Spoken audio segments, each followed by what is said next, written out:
निलंगा नगर परिषदेचे होऊ घातलेले 2025च्या नगर परिषदेच्या मतदानामध्ये आज विरोधी पक्षाची म्हणजे काँग्रेसची एक कॉर्नर सभा झालेली होती।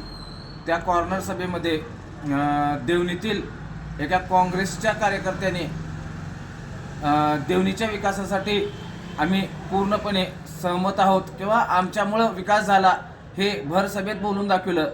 पण आज देवणी नगरपंचायतमध्ये जो विकास दिसत आहे किंवा जो विकासाचा निधी आहे तो फक्त माननीय माजी पालकमंत्री चालू म्हणजे आमदार तसेच आमच्या मतदारसंघाचे आमदार संभाजी भैया पाटील निलंगेकर व अरविंद भैया पाटील निलंगेकर यांच्यामुळेच देवणी नगरपंचायतीला विकास निधी भेटलेला आहे।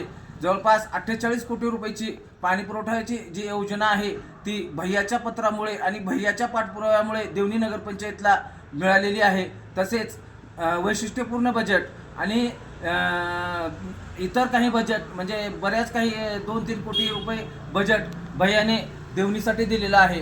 जवळपास म्हणजे पंचायत समितीचा जो रोड आहे त्या रोडला 2 कोटी रुपये भैयाने स्वतःच्या म्हणजे पत्रावर नियोजन समितीमधून नियोजन विभागातून दिलेले आहेत। तसेच देवणी मध्ये लिंगायत वीरशैव मठाचे जे 1 कोटी रुपयाचा निधी भैयानेच दिलेला आहे आणि 1 कोटी रुपये वाढीव सुद्धा त्या लिंगायत वीरशैव मठाला भैयात देणार असा शब्द अरविंद पाटील निलंगेकर यांनी दिलेला आहे। आणि हा देवणीचा जो कार्यकर्ता आज तिथं जाऊन निलंग्यात विकास काय असतो हे बघण्यासाठी तिथल्या लोकांना नागरिकांना म्हणजे देवणीला यायला आव्हान केलेलं आहे। खरंच तुम्हाला जर देवणीला यायचं असलं निलंग्याच्या तमाम नागरिकांना किंवा जनतेला माझं आव्हान आहे की तुम्ही देवणीला या आणि कुणाच्या पत्रावर निधी मिळालेला आहे आणि भैयानं किती निधी देवणी नगरपंचायतला दिलेला आहे तो तुम्हाला समजेल। आज देवणी बैल बाजारामध्ये जवळपास 2 कोटी 2.5 कोटी रुपये देवणी नगरपंचायततर्फे करण्यात आलेला बैल बाजारात काम करण्यात आलेलं आहे। कोट्यवधी रुपयाचा भ्रष्टाचार देवणी बैल बाजारात झालेला दिसून येत आहे। तसेच प्रत्येक ठिकाणी देवणी नगरपंचायत काँग्रेसच्या ताब्यात असल्यापासून देवणीतील नागरिकांना म्हणजे नाकी नऊ आलेला आहे। विकास तर नाही पण आर्थिक पिळवणूक नगरपंचायतीमध्ये होत असलेलं दिसत आहे सर्रासपणे। त्यामुळे आज नगरपंचायतीला साधा कागद काढायला सुद्धा गेलं तर नागरिकांची हाल बेहाल होत आहेत। प्रत्येक कर्मचारी अधिकारी हा पैसे घेतल्याशिवाय कामं करत नाही आहे। जो म्हणजे वार्षिक टॅक्स असतो तो सुद्धा देवणी नगरपंचायत अस्तित्वात आल्यानंतर काँग्रेसच्या ताब्यात गेल्यानंतर वाढीव घेण्यात येत आहे।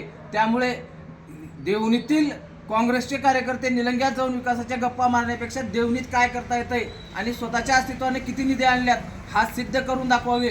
आणि माझं आव्हान आहे काँग्रेसला देवणीच्या की स्वतःच्या पत्राने किंवा स्वतःच्या पाठपुराव्याने किती निधी आणलात ते दाखवावे। आणि भैयाचे पत्र आम्ही प्रत्येक निधीला दाखवतो बघूत की कोण किती निधी आणलाय आणि तिथं जाऊन निलंग्यात संपवण्याची भाषा करण्यापेक्षा तुम्हाला देवणीत आम्ही पूर्णपणे यावेळेस संपवून दाखवू आणि देवणी नगरपंचायत ही भाजपचीच आणून दाखवू। त्यामुळे विकास काय असतं हे भैयाच करावं लागतंय आणि भैयाच्याच पत्रावर तुम्हाला निधी आणावं लागते, निलंग्याला राहू द्या किंवा देवणीला राहू द्या।